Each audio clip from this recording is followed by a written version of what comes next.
was I asked you about, Matthew and his leadership performance over the stretch, and what stood out. And one of the things you mentioned was just the responsibility he takes on as far as making everybody's jobs easier and how impressive that is. I guess just as a follow-up to that, what's maybe an example that you can think of that best speaks to that, and maybe how that impact showed up in a game or in another setting? Yeah, well, I mean, without getting too granular on you, I do think just in terms of like just play by play, it's being able to call out what he's seeing, being able to give one or two words to someone just in the midst of all the stuff that's going on in his head, getting everything organized, still processing everything, to be able to give someone a heads up on what's coming. I think that to me is an elite trait of his. That's outside of, I mean, the quarterbacks are supposed to know what's going on, but it's another thing to be able to communicate that clearly, concisely, without, the shot clocks going down, be able to get things going. He does a great job of just being able to communicate that stuff clearly, efficiently, and give guys a little bit of an ability to anticipate what they're going to have happen. So he does that on a very frequent basis. When you think of Matthew and toughness, what comes to mind? When I think of Matthew and toughness, Like how tough he is?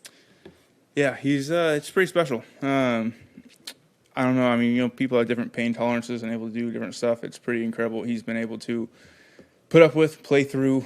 I mean, you think of the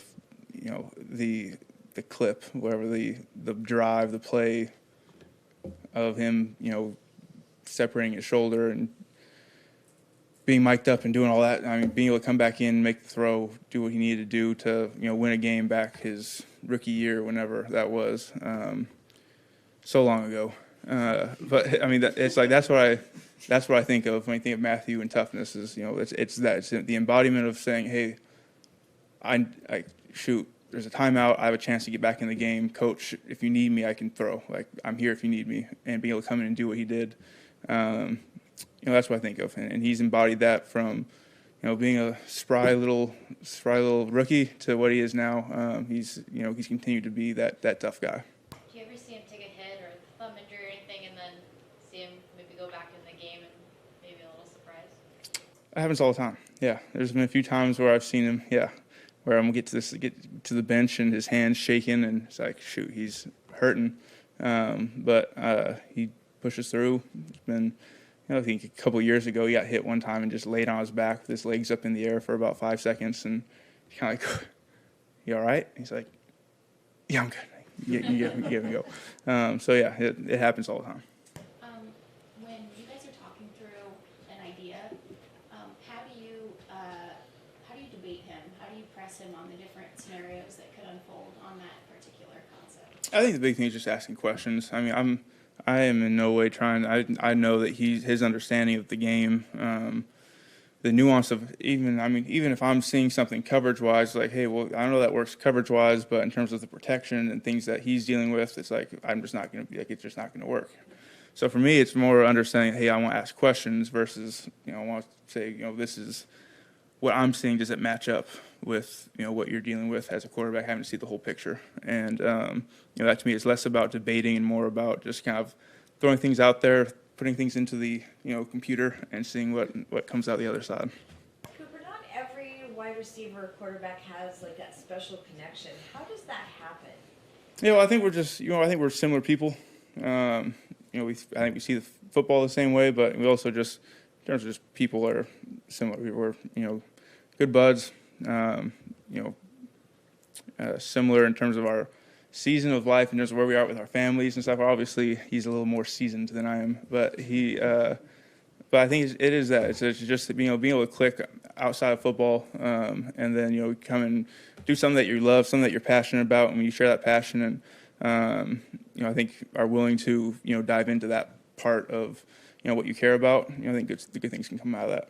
What have you learned the most from the podcast that you guys do together? What have I learned the most? Maybe about him that you didn't know. Oh, I kind of knew it already, but he's very witty. His humor is, he wants to sit there. If you get in a group setting with him, he won't talk a ton, right? He'll be kind of quiet, but he'll hit his little one-liners. He's just waiting to throw the jabs at you. You know, he's just sitting back, and then he'll come at you with a jab here and there. But yeah, I don't know. He's a very funny dude. He's a very funny dude. So yeah, those are fun to do. You went through a season a couple seasons ago where NFL records were kind of out in front of you. How do you think Puka has performed this season, and how do you think he's handling that kind of change? Yeah, I think he's doing a great job. His consistency. I think the biggest thing I've noticed, and I've touched on this before, he doesn't change. It doesn't matter whether he's having success, whether he's having a tough week, whether it was a good play, a bad play. He's the same dude, no matter what. And I think that's been a huge asset for him, going through a rookie year that was very ups and downs, and obviously way more ups than there were downs. And he's just doing a phenomenal job. So I think that's it's a pretty special thing that he's doing, and glad to be a part of it and being able to help him along the way. One more question about Matthew, if you don't mind. Between snaps, I shot this too. Between snaps, when he's feeling it, what flair does he add to the entire operation? Yeah, well, I think it's he's always done the pistols, the little showing the arm thing, and doing all this stuff. He comes to LA, he throws the shooter sleeve on, and he's wearing the Jordans, and he lets his emotions go, and that's the Matthew you love. You love having that Matthew out there who's enjoying it, having a blast. It's it's what you imagine young Matthew was like, just running around, having fun, throwing the ball around. So we love having that guy out there, and it's like in the huddle. You get his little one-liners. He throws in there. Sean keeps talking in his ear, calling the play, and he's like, "I'd give you guys a play, but Sean's still talking right now." So, he makes it fun. Speaking of shooter sleeve, everything okay with that left arm? I'll be all right. I don't know if you saw, we had a copious amount of left arm sleeves out there at practice today. So, just putting it out there, I'm being bullied by the team. So that's what's going on. But you good? Awesome. Thanks, guys.